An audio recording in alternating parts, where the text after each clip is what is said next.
fenomena tentang menghina ya agama orang lain ya, dalam konteks yang tidak ilmiah, ini yang kemudian menjadi perhara di dalam masyarakat kita. Tetapi jangan kemudian begini, jangan kemudian juga undang-undang ITE ini membatasi kita untuk berdiskusi. Boleh dong kita berdiskusi. Selamat datang di New Perspective.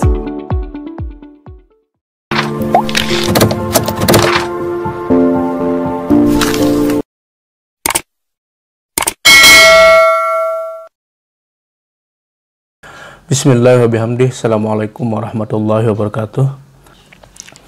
Selamat pagi semua. Kita kembali di acara New Perspective. Hari ini saya akan mencoba mengomentari fenomena yang berkembang di Indonesia selama ini terkait dengan kasus penistaan agama. Kita tahu bahwa baru-baru ini Kapolri menangkap dua tokoh agama yang dianggap seringkali membuat kegaduhan, membuat keresahan di masyarakat terkait dengan komentar-komentarnya dan juga judgement yang dikeluarkan atas agama orang lain. Misalkan yang terbaru adalah penangkapan dari Muhammad Kece dan Ustadz Yahya Waloni. Nah, kita tahu bahwa Ustadz Kece ini beliau adalah seorang murtad ya. Kalau dalam bahasa Islam itu beliau dulu Muslim, kemudian pindah agama ke Kristen. Nah, di beberapa video beliau sangat frontal menyerang agama Islam. Misalkan beliau mengubah ucapan salam ya, Assalamualaikum warahmatullahi Yesus misalkan. Assalamualaikum warahmatullahi Yesus wabarakatuh. Dan juga beberapa komentar beliau di ayat-ayat yang lain. Saya kira ini menjadi pelajaran penting buat kita semua, tidak hanya umat Islam, tetapi juga umat-umat yang lain. Nah, begitu juga dengan kasus Ustadz Yahya Waloni ya. Ini agak berbeda dengan Ustadz Yahya Waloni, walaupun kita anggap sama ya. Misalkan Ustadz Yahya Waloni ini beliau mantan pendeta yang sangat menguasai Alkitab ya, dari perjanjian lama maupun perjanjian baru. Kemudian beliau masuk Islam, memutuskan untuk menjadi mu'alaf. Nah, kemudian beliau banyak mengkritisi ajaran-ajaran Kristiani. Tetapi yang sangat disayangkan adalah cara-cara beliau yang mungkin dianggap terlalu kasar ya. Bahkan kasus pada Pilpres kemarin, beberapa komentar beliau melahirkan kontroversi di masyarakat, menyerang tokoh-tokoh Muslim ya, tidak hanya Kristen, tokoh-tokoh Muslim juga beliau serang ya, hanya karena perbedaan pandangan politiknya. Nah, akhirnya kemudian Kapolri ya menangkap beliau juga dan sampai sekarang masih diproses. Tetapi sebenarnya apa yang terjadi kalau kita lihat dan bagaimana pandangan Islam ya mengenai penistaan atau penghinaan terhadap agama orang lain? Kalau kita kembali kepada Al-Quran ya, surat Al-An'am ayat 108, sangat jelas dikatakan bahwa wala tasubbul ladzina yad'una min dunillahi fayasubbullahu adwan bighairi ilmin kadzalika zayyana likulli ummatin amaluhum thumma ila rabbihim marji'uhum fayunabbi'uhum bima kanu ya'malun. Jadi ayat ini kalau saya bacakan artinya, janganlah kamu memaki sesembahan yang mereka sembah selain Allah, karena mereka nanti akan memaki Allah dengan melampaui batas ya, adwan, tanpa bighairi ilmin, tanpa dasar ilmu pengetahuan.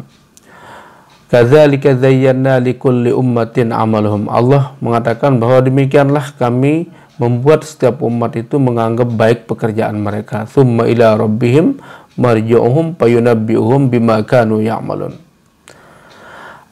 Setidaknya kalau kita lihat ayat ini ada 3 poin yang ingin saya tekankan di sini. Yang pertama adalah wala tasubbu, ya. Janganlah kalian menghina. Ya. Kita tahu dalam sebuah riwayat ya dikatakan pada hadis Rasulullah ya pada waktu itu umat Islam banyak menghina mencerca sesembahan dari teman-teman Quraisy. Ya, kita tahu Quraisy ini memang kelompok pagan ya yang ya mungkin bisa kita katakan kelompok animisme pada waktu itu untuk konteks Arab ya. Nah ini banyak sekali sahabat-sahabat yang kemudian menghina. Nah lalu mereka mengatakan bagaimana kalau saya hina sesembahan kamu. Maka kemudian turunlah ayat ini. Rasulullah melarang teman-teman muslim untuk menghina sesembahan teman-teman Quraisy.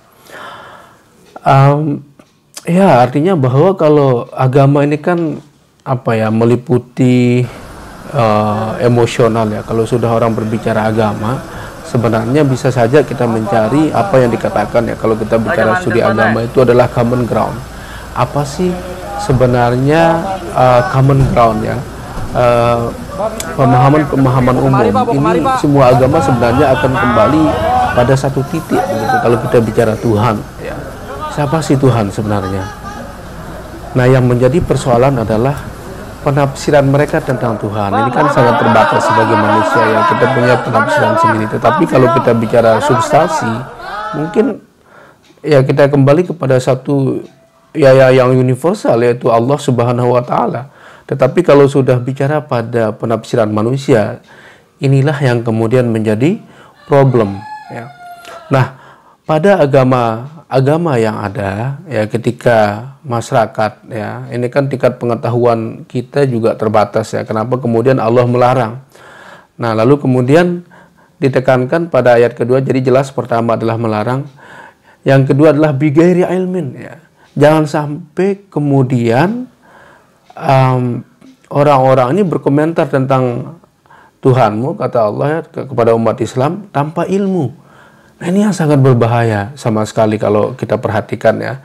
Ya tidak hanya agama kita, bagi agama orang lain juga. Ya ini saya kira catatan penting buat teman-teman Kristen, Hindu, Buddha ya, jangan sampai kemudian saling menghina. Tetapi begini, ada yang menarik dalam ayat ini yang saya ingin garis bawahi adalah bighairi ilmin, tanpa ilmu. Artinya bahwa ada ruang sebenarnya kalau kita berbicara tentang Tuhan, tentang sifat-sifat Tuhan ya. Ada ruang untuk berdiskusi, berdialog kalau secara ilmiah Al-Qur'an itu tidak melarang ya. Misalkan lebih baik kita mengundang ya ada pendeta dari Kristiani atau pedanda dari Hindu, ya pastor dari Katolik, kita coba untuk duduk bersama mendiskusikan karena kita kan ingin mencari titik yang satu itu, di mana titik ketemunya begitu. Nah, kalau ruangnya bersifat ilmiah, saya kira Al-Quran itu membolehkan, ya. Bukan kemudian menghina, mencerca, ya, mengatakan kafir, tidak masuk surga. Karena kita tahu surga juga otoritas Tuhan, ya. Bahwa indikator, ya, orang masuk surga itu tidak hanya taat, ya, banyak indikator yang lain. Memberikan hewan makan saja, misalkan ya di dalam hadis dikatakan mereka bisa masuk surga. Nah ini yang saya katakan bahwa jangan sampai kemudian kita terjebak juga di sini dengan kata-kata yang kasar, yang menghina agama orang lain. Jadi jelas ya poin kedua dari ayat ini dikatakan bahwa jika kemudian nanti menghina Allah ya aduan ya, jadi secara berlebihan, tetapi bighairi ilmin, ini tanpa ilmu. Nah, kalau orang berilmu dia pasti akan berdiskusi dengan baik ya. Wajadilhum billati hiya ahsan, ini petunjuk Al-Qur'an. Kalau misalkan ada yang membantah tentang Islam, ada yang tidak setuju dengan hukum Islam, wajadilhum billati hiya ahsan, ayo kata Allah, mari kita silahkan kalian berdebat dengan cara-cara yang baik. Nah, poin ketiga di sini ya, bahwa kata Allah bahwa memang setiap umat itu diciptakan ya menganggap apa yang mereka kerjakan itu baik. Artinya di sini kalau saya pikirkan ayat ini tidak menutup kemungkinan bahwa ada kebenaran juga di dalam agama-agama mereka. Ya. Ini makanya kalau kita lihat Al-Quran itu sendiri dikatakan ya, kenapa Al-Quran diturunkan? salah satu fungsinya adalah musaddiqal lima baina yadayh, ya. Jadi membenarkan keberadaan nabi-nabi atau kitab-kitab yang terdahulu. Artinya Al-Quran mengakui bahwa ada kebenaran pada agama-agama yang lain. Ini yang saya lihat ya dalam pemahaman saya. Kemudian di akhir ayat yang tadi Al-An'am ayat 108 ya, dikatakan bahwa semua kita ini akan kembali kepada Allah dan akan ditanya, kenapa kamu berbuat demikian? Teman-teman yang saya muliakan, artinya begini, bahwa kita ini kan hidup dalam konteks bernegara, ya. Tidak hanya umat Islam yang tinggal di Indonesia, ada umat-umat yang lain, ada teman-teman dari Kristen, Hindu, Buddha, bahkan juga yang menganut aliran kepercayaan. Ya. Nah, ini bagaimana kita perlu mengedepankan kepentingan umum. Kita boleh berdiskusi, tetapi ada ruangnya. Tidak kemudian kita terjebak pada media yang sudah ada sekarang ini. Saya lihat ya beberapa ustadz kita juga membuat statement ya, misalkan salib ada jinnya di sana dengan argumentasi agama yang ada, bisa kita maklumi. Tetapi ketika itu di expose di ruang publik, ini kan banyak orang yang kemudian merasa keberatan, merasa gelisah, merasa tersinggung. Nah, inilah juga yang ditekankan oleh ayat tadi itu, jangan sampai kita membuat orang tersinggung. Jadi pesan saya begini, kita perlu melihat konteks kita yang lebih luas ya, bagaimana bermasyarakat, bagaimana kita berbangsa. Kita perlu menjalin hubungan yang baik dengan kelompok-kelompok yang lain. Inilah tujuan hidup sebenarnya, karena kalau bicara Islam, Islam itu artinya damai ya. Kita berdamai dulu dengan hati kita. Kalau kita nggak damai dengan hati kita, bagaimana kita menjadi orang muslim ya? Kewajiban kita juga ya menghargai teman-teman kita yang lain. Ya, tidak ada ayat yang mengatakan kamu bunuh orang yang di luar agama kamu. Ini jelas dikatakan barang siapa yang membunuh satu nyawa sama juga dengan membunuh banyak nyawa. Ya, ini dikatakan oleh Al-Quran.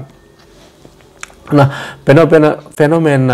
fenomena tentang menghina ya agama orang lain ya, dalam konteks dalam konteks yang tidak ilmiah, ini yang kemudian menjadi perhara di dalam masyarakat kita. Tetapi jangan kemudian begini, jangan kemudian juga undang-undang ITE ini membatasi kita untuk berdiskusi. Boleh dong kita berdiskusi. Kenapa kemudian ya di dalam banyak ayat di Al-Quran itu membicarakan tentang sikap teman-teman Kristen, teman-teman Yahudi misalkan, karena mereka juga mengkritik tentang Islam ketika Islam hadir pada waktu itu. Sehingga Al-Quran mengatakan nih, dalam salah satu ayat di surat Al-Baqarah itu dikatakan ya, mereka tidak sadar bahwa mereka tidak paham kitabnya gitu. Jadi kadang-kadang mereka juga kelompok-kelompok yang keberatan bahwa mereka tidak sadar, mereka juga tidak mempelajari kitab mereka. Ini pesan Al-Quran, bukan kemudian ayat ini mendorong kita untuk membenci ya. Ya misalkan walan tardo angkal yahudu walan nasoro hatta tattabi'a millatahum. Tetapi kan ayat ini perlu kita lihat konteksnya.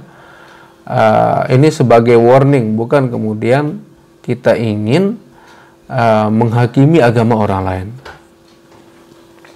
Pesan terakhir saya bahwa kasus ini mudah-mudahan menjadi pembelajaran buat kita ya, teman-teman, untuk lebih bijaksana ya, lebih sopan di dalam berkomentar dan juga lebih ilmiah ya. Jangan sampai kemudian ruang-ruang ilmiah kita juga tertutup dengan undang-undang ITE ini. Saya kira itu pesan dari saya. Sekian, assalamualaikum warahmatullahi wabarakatuh.